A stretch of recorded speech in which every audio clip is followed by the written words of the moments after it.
Ladies and gentlemen, we are back with another one, Shootaround Sessions Podcast, with me, your host, Tawasi C, and my man, Randy B. You know how it is. You know we're here with another one, man, and 2026 is not starting off to the prediction that we made the last time, because our New York Knicks are on a landslide. They're 4-6 in their last 10. We still in second place. We ain't dropped yet, but we tied with Boston. How you feeling about the Knicks' performances as of late? Oh man, yo, listen, we doing good. We doing what we gotta do. Oh no, wait, that was last episode. This is how real Knicks fans feel. They got to change the coach. They got to change all the players. They got to do this. They got to do... No. Listen, it's a long season. It's a long season. They're going to be peaks and valleys, highs and lows.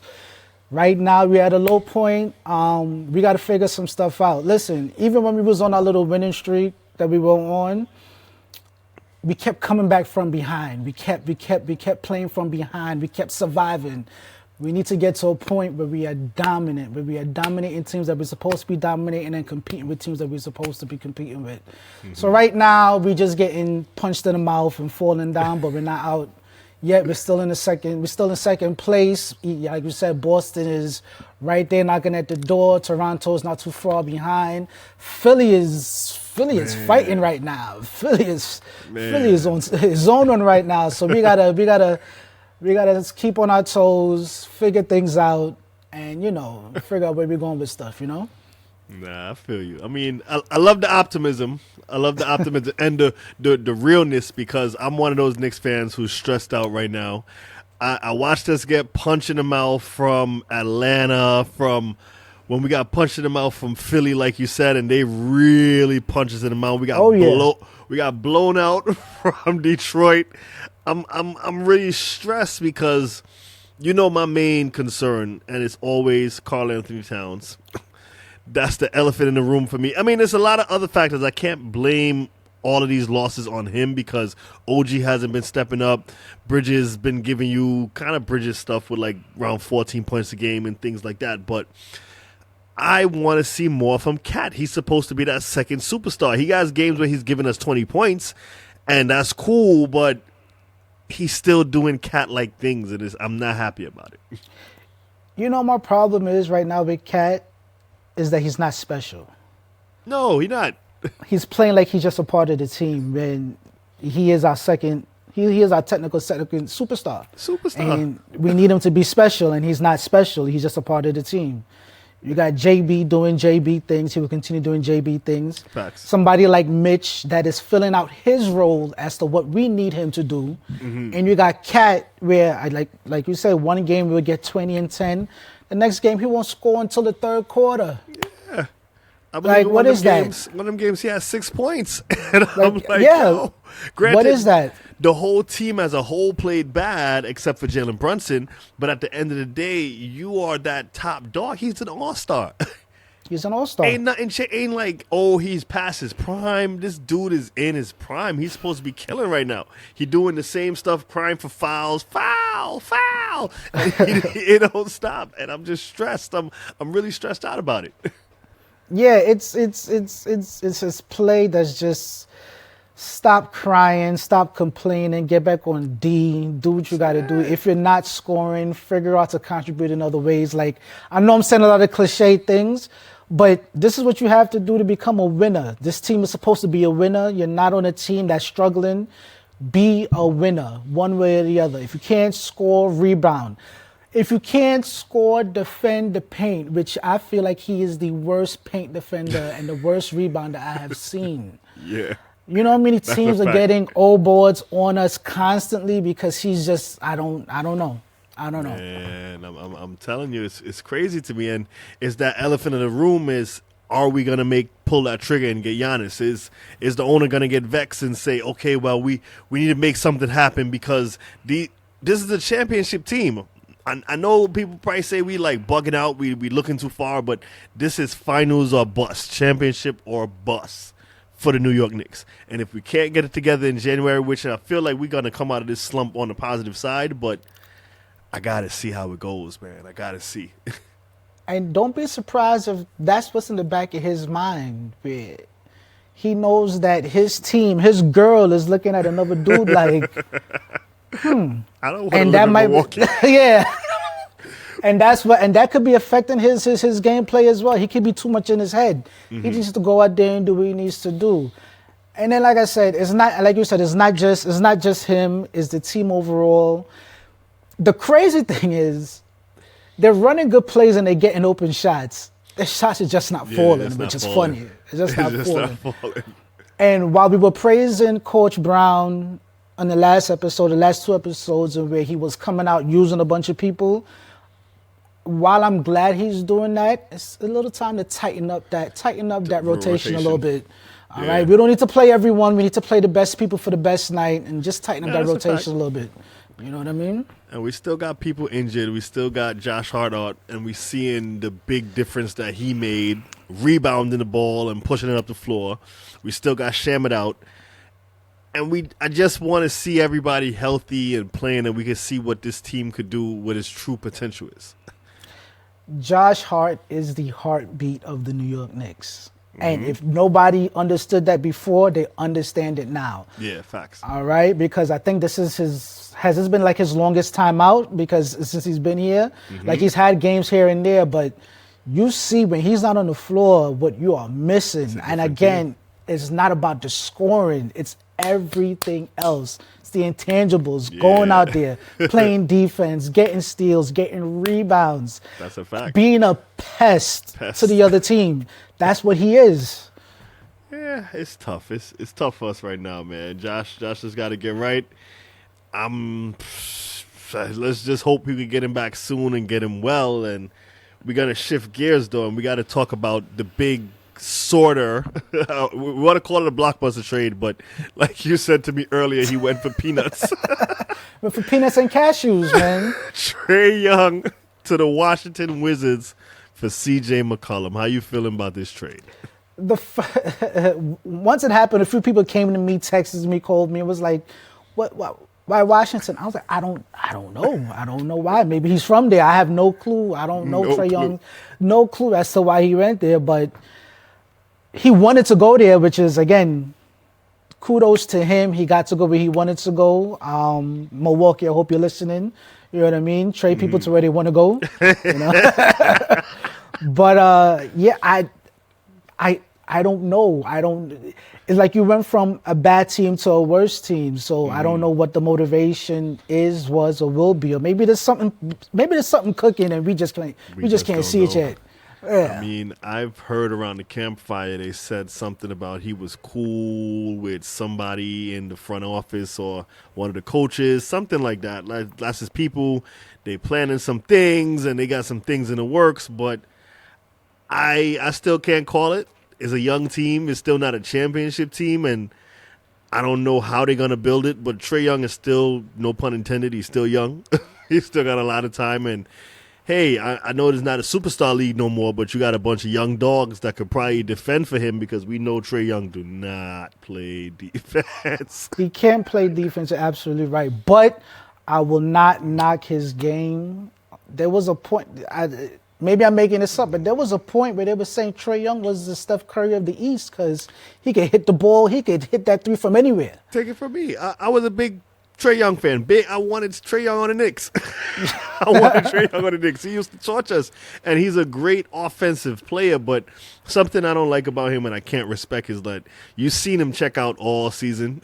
You've seen him like he don't care. He just doing whatever he could do, and I don't really like the way he left the organization, but I'm not a Hawks fan, and I'm Team JB now, so he could do what he got to do, but they're going to figure it out there in Washington, but I just don't know why. I don't know. I hope the move doesn't hurt the Knicks, because we know Knicks have their pick. It's top 8 protected. So yeah, if they're about to tank it. They're about to tank it. They were number 14 right now in the East. They're not going any higher. Who knows if Trae Young may even play this season? He might just check out for the entire season and get that pick, and let's start over. But like you said, you brought up his defense. Another thing I don't like about Trae's game, and I think everyone here could agree with this, is that hairstyle, bro, and you need to figure that out. You on a new team, figure that out. Yo, get a Caesar, get a lighter dark Caesar, or just cut it all fade, off. Throw some waves in there, let it go. I don't know. Or braid it up. Do something. It's like that's atrocious. That's atrocious to the league. Yo, figure that out. They have to, man. I don't know. They be bugging. But they got to figure it out, man. How you feel about the other end of it, how it's coming out with Atlanta? You got a young, scrappy team in the Atlanta Hawks. They just picked up a vet in C.J. McCollum. What do you think happens in that situation right there? Man, I be feeling bad for C.J. McCollum, man, because C.J. McCollum, they be tossing him around like he's not a talent.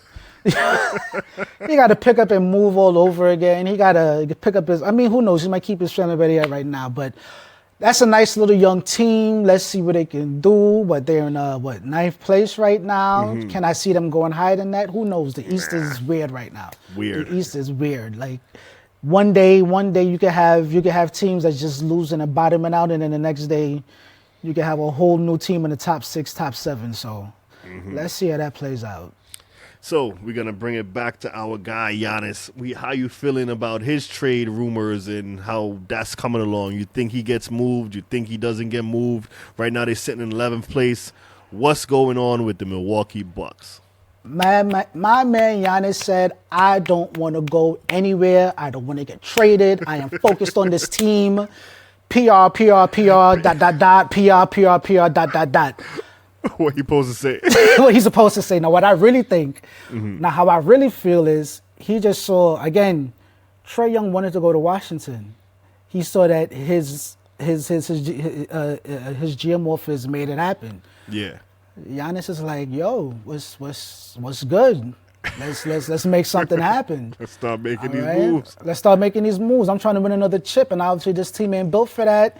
I don't know if you guys got the capital to make it happen in the future. So, let's make something happen.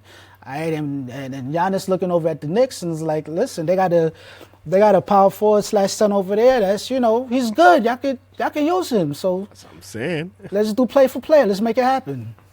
And the way things are going, like you said, they traded Trae Young for pennies, for peanuts, cashews. Cashews. I ain't saying Giannis needs to get cashews. He's a great player, but if we could protect the draft picks that we don't have and just at least protect at least a little bit of the rotation, like I'm willing to, we could give you a little Tyler Kolek. We could give you some of these young superstars that's balling because we've seen them do their thing. So, hey, why not make it happen? Like, let's talk about it. And their capital is raising. Listen, Tyler Kolek, capital is raising. Deuce, I love Deuce. Capital is raising. Yabusele is playing great, Milwaukee. Trust you me. Don't believe the numbers, all right? Yabusele is killing right now on the court, all right? Oh, man. We also got in trade rumors. We talked about it before, but we got Anthony Davis in trade rumors. Where you feel like this guy is going to be the best fit? Where can he be the best fit? Where can he be the best fit? I have no clue. Who likes to deal with a tall glass of broken glass from time to time? Yo, Anthony Davis, when he's on the floor, when he's motivated, when he's right, Anthony Davis will fit well on any team, and any team will kill to have him. Mm-hmm. Who and what are they willing to give up to get him? Because you know what you're going to be getting, which is 50% on the court, 50% off the court. I'm sorry, it is what it is. It is what it is. So I have no clue. I don't know. Like right now, every team is doing what they got to do, and I don't know who would make that jump for him. Nah, I really don't. I don't know who in their right mind would want to do something like that. And it's a guarantee he's not going to give you the games that he's supposed to give you as far as being on the court and being available. So it's just like, I'm not looking to break up something, even if it's not working, for something else that has a high possibility of not working. Yeah. And then also, I don't know if you heard, but Memphis is talking about moving Ja, which we spoke about earlier in the season. Mm-hmm. They putting those feelers out there, and I feel like Ja could be used in a multitude of places. Oh yeah. All right. He's still a dynamic player that can get you a bucket when needed. He will push. He's still fast. And whatever team he's on, I'm pretty sure they're not worried about the gun emojis. Right? They can make it work. You know what I mean? Yeah, fresh off a job. I mean, I really don't know where he lands because the way the NBA has been going this season is so unpredictable. You don't know if teams is just trying to get ready for the future or they trying to win now. But again, Ja Morant, easily one of the top 5 point guards in the league when his mind is right and when he's locked in playing basketball. So Absolutely. I don't know where he goes. I don't know where he ends up, but I dare say if he wants to shift some stuff up and shake some things up, bring him to the East and we see how it goes in the East. He seems very fitted for the East. And maybe the situation is he's probably bored right now. He's probably bored where he's at. He's probably bored playing where he's at in the same atmosphere and realizing that the team isn't going anywhere. The fanfare in Memphis is they got their fans, but again, it's not all over the place. It's very low. So who knows? Maybe he wants that shine, that brighter light. And there's but so many places we could get that real bright light and shine as the point guard that he is. Nah, that's a fact. I mean, let's shift gears and let's talk about the OKC Thunder. They've lost a couple of games lately. You know, they dropped a few. Not anything to be alarmed at, but they are 32-7 right now, currently as we speak. How are we still feeling about this team, and has the chink in their armor started to show a little bit? I think certain teams are starting to figure out their defense because I think their defense is still the hardest thing to break through. And I think once you could break past that defense and go shot for shot with them, you have a chance of taking them down. And there's a lot of teams now that have been picking up on certain things. I saw a video where they were like, was this the last team they played? I can't remember who, but they started running double picks, and that threw their defense all off. It threw their defense all off because now again they attack, they put pressure. You put that double pick. Now you free up the man that's driving or the man on the side, and it's showing, like you said, it's showing some cracks in the armor. So if people could fully figure that out, OKC might not be, I mean, they're still the favorites. Ain't nobody coming close. I'm not saying that, but that's a fact. Yeah, but if they can figure that part out, then let's see how the coaching is and team is and see how they can adjust. Nah, that's a fact. I mean, and like you say, we shift it to out east. We still got the Pistons still on top of the East. We still got this little bubble with the Celtics, Raptors, and 76ers, all in the Knicks division, by the way. So I dare say we have one of the toughest divisions in the whole NBA. Absolutely. But there's this shakeup that's going on right now, and how you feel about how, like you said, 76ers fighting for their life. They basically slapped us, but they still holding on. You got a guy like Embiid who can't move. He could barely dunk. You said this since the beginning of the season, and when they played against the Knicks, he caught his first dunk against the Knicks, and everybody says, "Oh my gosh, he caught his first dunk." This man, I don't know how he's doing it. I really don't know how he's doing it. I don't know how they're doing it either, but they're coming together. Yeah, like you said, this division 2 through 5 is the Atlantic Division. Mm-hmm. We have the toughest division in the entire NBA right now. But yeah, Philly is looking good. They again, that's a team that's figuring out. Tyrese Maxey, come on, give it up for that man. Tyrese Maxey is a Stone Cold Killer. Stone Cold Killer. Not Stone Cold Killer. You talk about somebody that I like his mindset. He has like a veteran's mindset where he hears all the noise and pays that crap no mind. He's going to go out there and play his game of ball, and he's going to say, I'm going to win this way whether you like it or not. Mm-hmm. He doesn't care that he has veterans on his team that he can, no, listen, this is my team now. This is what we're going to do. Nah, that's a fact. And I like how he's taken over like that dude. I mean, I always said it from the outgate because he came in the same year as Emmanuel Quickley. They were teammates, and I'm like, we got the worst out of the Kentucky boys. No shade to Emmanuel Quickley, but he's not Tyrese Maxey. And this dude, from the speed to how he could let that thing go from the logo, these guys is dangerous, bro. He has a killer instinct.